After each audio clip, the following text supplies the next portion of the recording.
नमस्कार मित्रांनो, स्वागत आहे तुमचं फौजी महाराष्ट्राच्या आपल्या मराठी चॅनलमध्ये।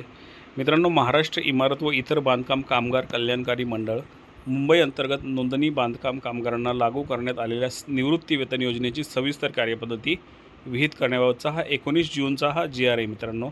चला तर बघूया जी.आरमध्ये कोणकोणत्या गोष्टींचा समावेश आहे, कोणकोणते निकष आहेत, कोणकोणत्या पात्रता आहेत।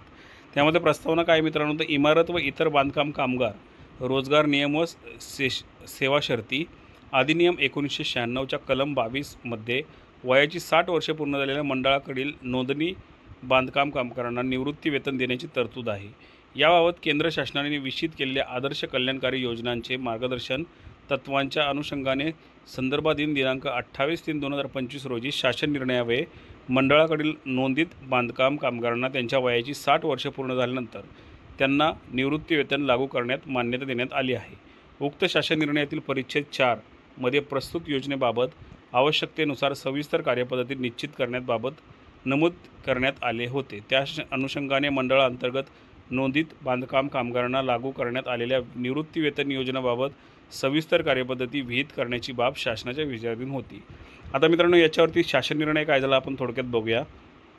तर यामध्ये महाराष्ट्र इमारत व इतर बांधकाम कल्याणकारी मंडळ मुंबई अंतर्गत नोंदित बांधकाम कामगारांची त्यांच्या वयाची 60 वर्षे पूर्ण झाल्यानंतर लागू करण्यात आलेल्या निवृत्ती वेतन योजनाच्या सविस्तर कार्यपद्धतीस या शासनाच्या निर्णयान्वये मान्यता देण्यात येत आहे। त्यास अनुसरून मंडळातील नोंदित बांधकाम कामगारांना लागू करण्यात आलेल्या निवृत्ती वेतन योजनेची सविस्तर कार्यपद्धती म्हणजेच SOP पुढीलप्रमाणे विहित करण्यात येत आहे।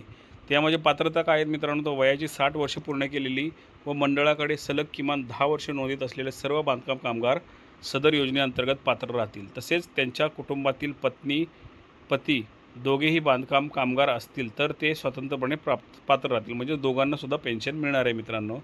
तर पती पत्नीच्या मृत्यूनंतर संबंधित बांधकाम कामगाराचे पती पत्नी निवृत्ती वेतनकरिता पात्र राहतील। तथापि पती पत्नी सदर योजनेअंतर्गत निवृत्ती वेतन मिळत असेल तर संबंधित दुबार निवृत्ती वेतनाचा लाभ मिळणार आहे। म्हणजे काय मित्रांनो, समजा पती किंवा पत्नी यांचा मृत्यू झाला तर त्यापैकी जो आपण नॉमिनी म्हणू, आपण जो वारस असेल त्याला ही पेन्शन मिळणार आहे।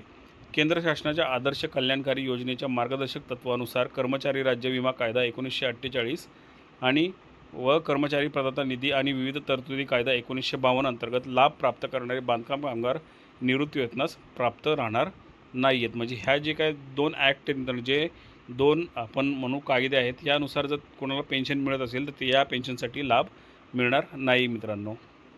निवृत्ती वेतनाचे निकष आणि प्रमाण दर, तर मंडळाकडील नोंदणीपात्र बांधकाम कामगारांना त्यांच्या मंडळाकडील नोंदणीच्या कालावधीनुसार निवृत्ती वेतन अदा करण्यात येईल। मंडळाकडे नोंदणी असलेल्या वर्षानुसार निवृत्ती वेतनाचे प्रमाण दर खालीलप्रमाणे आहेत।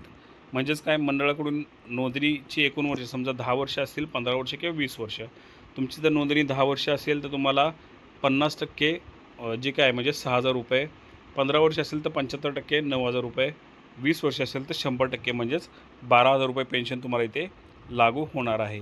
तर मंडळाकडे जमा होणाऱ्या कामगार उपकाराचा वेळोवेळी आढावा घेऊन सदर योजनेअंतर्गत देय निवृत्ती वेतनामध्ये कमी अथवा वाढ करणे, अटी शर्तीमध्ये बदल करणे याबाबत निर्णय मंडळ मान्यताअंती शासन स्तरावर घेतला जाईल।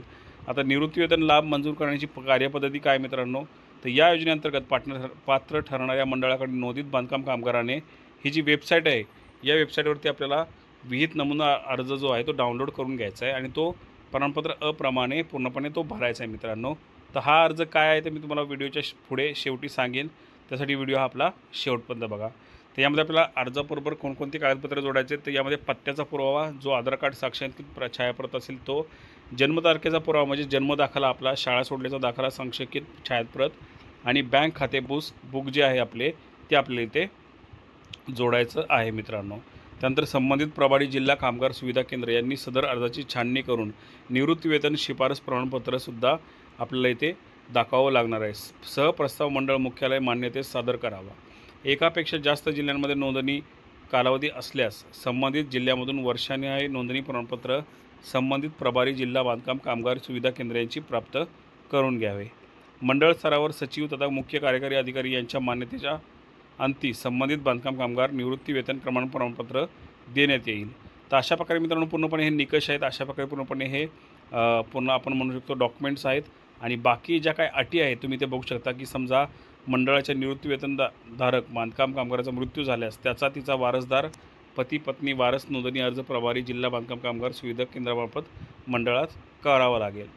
तर यामध्ये कार्यपद्धती सगळ्या गोष्टी आपल्याला पूर्णपणे डिटेल दिलेल्या आहेत। हा जे अर्ज तुम्हाला पाहिजे असेल तर आपण तुम्हाला स्क्रीनवरती आपला नंबर दिसतोय 9619618688 याच्यावरती सिंपल तुम्ही मला हाय करा किंवा कोणताही एक मेसेज पाठवा, तुम्हाला हा GR मिळून जाईल।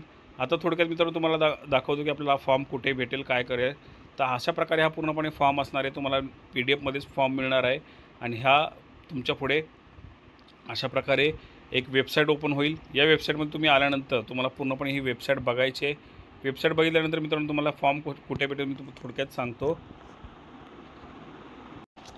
तर मित्रांनो त्या वेबसाईटवरती आल्यानंतर तुम्ही इथे एक डाउनलोड म्हणून असा एक फोल्डर आहे, या फोल्डरमध्ये तुम्ही गेलात तर तुम्हाला पूर्णपणे हे रजिस्ट्रेशन फॉर्म, रिन्युअल फॉर्म सगळ्या प्रकारचे तुम्हाला इथे फॉर्म मिळतील। ते तुम्ही फॉर्म जो आहे तो डाउनलोड करून तुमच्या नजीकच्या जे काही कल्याणकारी मंडळ आहे इथे जाऊन तुम्ही डायरेक्टली संपर्क करू शकता। जे काही डॉक्युमेंट्स आहेत ते सगळे घेऊन तुम्ही इथे जाऊ शकता। तर मित्रांनो अशा प्रकारे पूर्णपणे हा व्हिडिओ होता, अशा प्रकारे पूर्णपणे ही माहिती होती। आवडला असेल तर मित्रांनो नक्की लाईक करा आणि आपल्या चॅनलवरती नवीन असाल तर प्लीज एक सबस्क्राईब करा। तर मित्रांनो पुन्हा भेटूया अशा एखाद्या व्हिडिओसह, अशा एखाद्या विषयासह। तोपर्यंत जय हिंद, जय महाराष्ट्र, वंदे मातरम।